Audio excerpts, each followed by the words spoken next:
चमत्कारी जूता। एक गांव में एक किसान रहा करता था। उसकी एक बेटी थी। उसकी बेटी का नाम रमा था। वह बहुत छोटी थी। किसान बहुत गरीब था। किसान के पास खाने पीने के लिए भोजन नहीं था। किसान खेतों में जाकर दिन भर खेत खोदता, फसल पैदा करता और फसल से जो अनाज आता उससे अपने परिवार की भूख मिटाता था और मन ही मन सोचता था, हे भगवान, हम इतने गरीब क्यों हैं? गरीबी के कारण मेरे बच्चे भी भूखे रहते हैं। मैं क्या करूं? मैं और मेहनत करूंगा जिससे मैं अपने परिवार की सारी जरूरतों को पूरा कर सकूं। रमा अपनी माँ का काम में हाथ बटाती थी। उसे खाना बनाना भी आता था। वह खाना बनाती थी, स्कूल जाती थी, स्कूल से वापस आकर अपना होमवर्क भी करती थी। मन ही मन रमा हमेशा सोचती, मैं अपने माता पिता की सेवा करूंगी, उन्हें कभी परेशान नहीं करूंगी। एक दिन की बात है, किसान और उसकी बीवी दोनों किसी काम से शहर गए हुए थे। रमा के इम्तिहान चलने के कारण वह घर पर ही थी और रविवार की छुट्टी थी। रमा ने सोचा, चलो कुछ देर खेल लेती हूँ, फिर पढ़ाई करूंगी। रमा अपने घर पर खेल रही थी। तभी उधर से एक साधु महाराज आए और रमा के घर के द्वार पर आकर खड़े हो गए। जी आप कौन हैं? बेटी, मैं एक साधु हूँ। मैं इधर से पास के गांव में जा रहा हूँ और मुझे बहुत जोरों से भूख लगी है। महाराज आइए, मैं आपके लिए खाना लाती हूँ। यह बोलकर रमा रसोई घर में चली गई और महाराज के लिए थाली में भोजन लेकर आई। साधु महाराज के लिए रमा ने चटाई बिछाई। साधु महाराज जी, यहाँ बैठ जाइए और खाना खा लीजिए। साधु वहाँ पर बैठ गए। रमा ने साधु महाराज को भोजन दिया।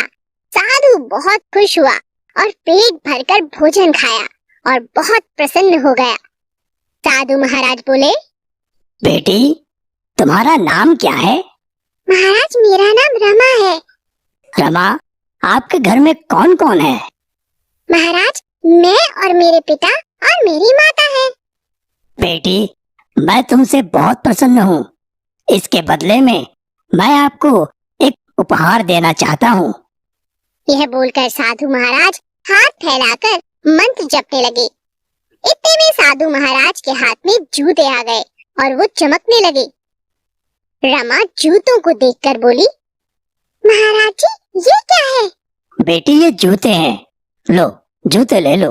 रमा ने जूते ले लिए। बेटी, ये जूते मामूली नहीं हैं, ये चमत्कारी जूते हैं। तुम इन्हें पहनकर जितने कदम चलोगी, हर कदम कदम पर एक सोने का सिक्का मिलेगा। रमा बहुत खुश हो गई। रमा साधु महाराज के जाने के बाद अपने कमरे में गई और कदम चलने लगी। उसे हर कदम पे एक सोने का सिक्का मिलने लगा।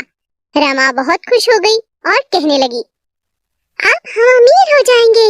अब मेरी माताजी और पिताजी को और कोई काम नहीं करना पड़ेगा। इन जूतों से हम सारी जरूरतों को पूरा कर सकेंगे।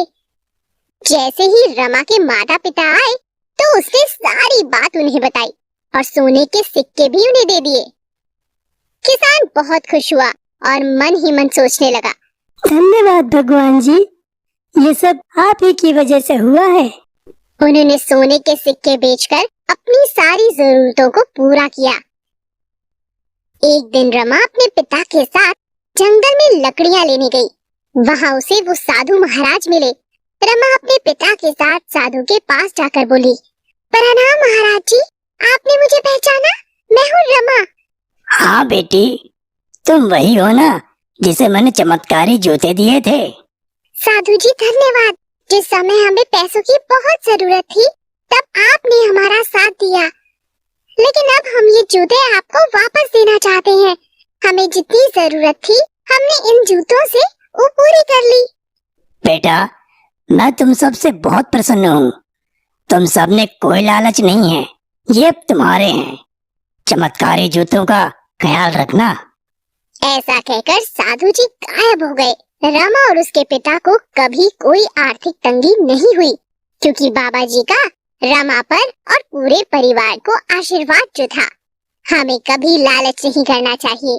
लालच के फल बुरे होते हैं। हमें थोड़ी लालच से बहुत बड़ा नुकसान हो सकता है। हमेशा मन साफ रखना चाहिए।